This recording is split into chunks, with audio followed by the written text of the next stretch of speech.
Hello there, I'm Overthinker, and I know it's been a while since I last posted. It's been a hard time for me to rearrange my text, and I don't know if I could continue posting, but yeah, I'm trying. And I know that there's barely anyone except for my friends caring about this, but uh, I still want to, post it frequently because I'm finding an excuse for uh, practicing my English skills, speaking English skills. And when it comes to this, like my communication skill and English is also not my mother language, but I would try my best to convey my perspective to you. Yeah. Well, first thing first, I'm introducing to you the book that prompted me to bring up this video, which is What I Talk About When Talk About Running by Haruki Murakami. Well, actually, Haruki Murakami has many more well-known works like Kafka on the Shore or Norwegian Wood, but as I have many experiences in running, like many special experiences, feelings in running, so I chose it right away after a glance at it. However, that's not what I want to talk about today, the book, because you see, I've only read this far, so yeah, that's not about the book.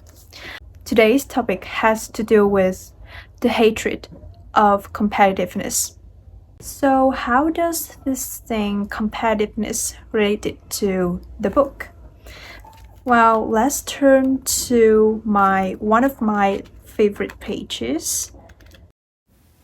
The thing is, I'm not much for team sports. That's just the way I am.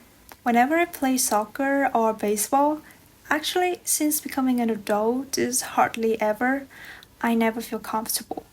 Maybe it's because I don't have any brothers, but I could never get into the kind of games you play with others.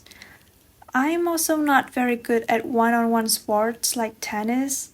I enjoy squash, but generally, when it comes to a game against someone, the competitive aspect makes me uncomfortable. And when it comes to martial arts too, you can cut me out. Don't misunderstand me, I'm not totally uncompetitive. It's just that for some reason I never cared all that much whether I beat others or lost to them. This sentiment remained pretty much unchanged after I grew up. It doesn't matter what field you're talking about, beating someone else just doesn't do it for me. I'm much more interested in whether I reach the goal that I set for myself. So in this sense, long distance running is perfect fit for a mindset like mine. When I read to these lines, I was like, wow. I mean, it was these lines that won me over to truly indulge in his book. Because, I can totally feel this guy. Ever since I was young, young, he's just a little kid in primary schools, I've been always surrounded by the competitiveness.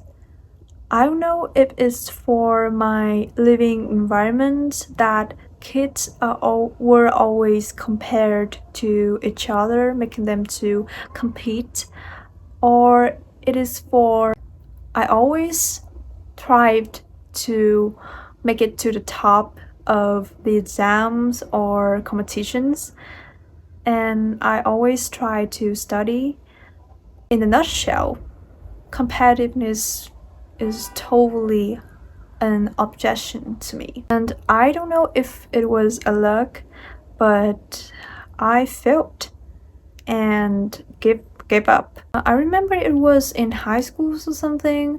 I was totally despaired, totally exhausted, and although I couldn't describe it verbally, but I can feel deeply that this is not good for me. I can't do this anymore. I know it is kinda pathetic, like to the moment of giving up, I was willing to understand how I truly feel. Like people around me, they want to win, so did I. I was thrived to get the recognition around me, and without knowing that the energy inside me are gradually drained.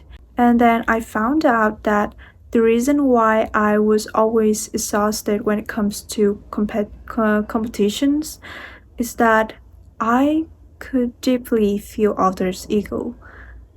Like the way they construct on others' ability by emerging without like considering others' components, like their characteristics or their living environment. I just can't get it. However, there's still a difference between me and Murakami. As he says, he doesn't care whether or not he outpaces others, right? But I care. Yeah, my successful metric back then depend on the race between me and others. However, even if I won, there always stay a feeling of lost and insecurity inside me that it is so serious that I couldn't get to sleep for a long period of time. Though I did decide to give up that toxic trait, I still by accident comparing myself to others. But you know what? The strange thing is, at the same time, there's also another trait, the opposite trait inside me. Try to resist this self-comparison. And it's like a paradox inside me that these two traits always against each other. As a result, I let this paradox tempt my moving spirit down in doing anything, for fear that ambition to win, that self-comparison will emerge and destroy me. You know what? Sometimes it is a relief to be an overthinker. Because at some point, thinking too much is hurtful, but at the same time, it is also like an alarm saying that this is the problem that you need to address if you want to get better. This is why early this year I decided to pause everything, nearly everything, to rearrange. I settled down to put my cards on the table and be honest with myself and solve it step by step. Not only the competitive thing, but many others. So what are the solutions? Well, as I'm progressing, I've learned 3 things so far. Number 1, you can't change the world, but you can change your own world. You see, competitiveness is actually a human nature. Well, it's a fact that people around us always strive for success, and maybe this could stimulate our ego to join in that race, and this could also be annoying, but it's the way it is. We can't do much about it. However, there's one thing that all you can change is your mindset. To me, each of us is a solitary entity, like we are born with different characteristic and grown up in different environments, which are the macro things constructing the entity we have now. That's why we can't just go in our own pace, like compare ourselves now to that yesterday self. I don't want to bias it, but I've seen so many people losing their opportunities just because they underestimate their abilities in the comparison with others. Well, I used to be there too, so this time I don't want to ignore those potential inside me anymore. To be frank, if bias is not good, then self-denial, like self-depreciation, harms our self-development as well. The thing we should do is to balance these two and to be objective. Number 2, don't urge yourself.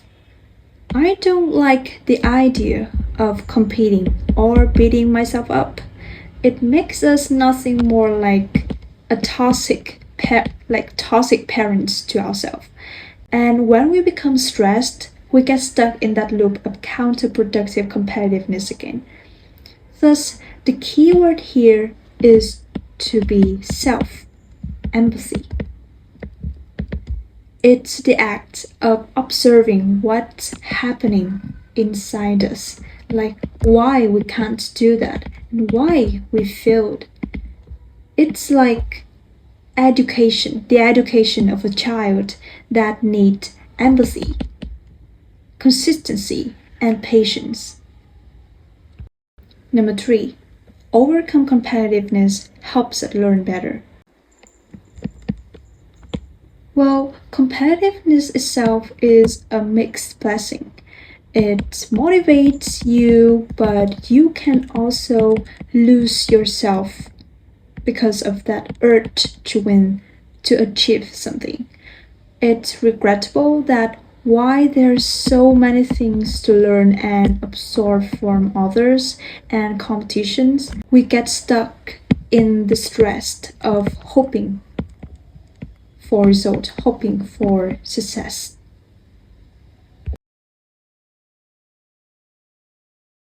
And that's it. That's for today's video. It's been a bit of a pain in the neck for me for a while, and maybe for some of you too. I hope your problem will click, and if you have any other ideas, please comment below. I'm open to reading all of your perspectives. See ya!